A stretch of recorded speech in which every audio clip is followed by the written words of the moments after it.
want to talk about the economy, what you're seeing in business this morning. How would you characterize things right now? I think the principal philosophy of key business managers is, we're in a freeze period.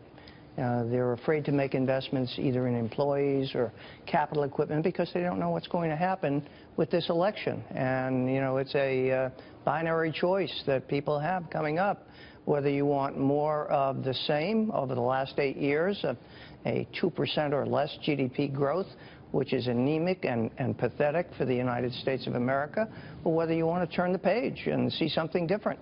And right now, the two candidates are very good at working what I'll call the right side of the balance sheet, talking about each other's negatives.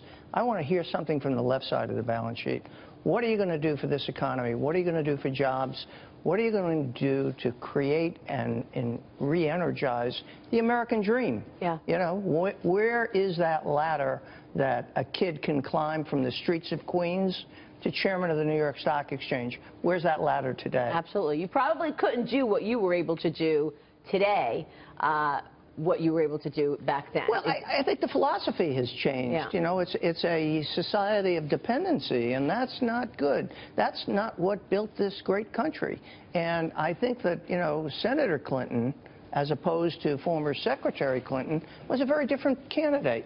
Mm-hmm. I worked with her when she was in the Senate representing the state of New York, and she was very different from an economic standpoint and from a political standpoint.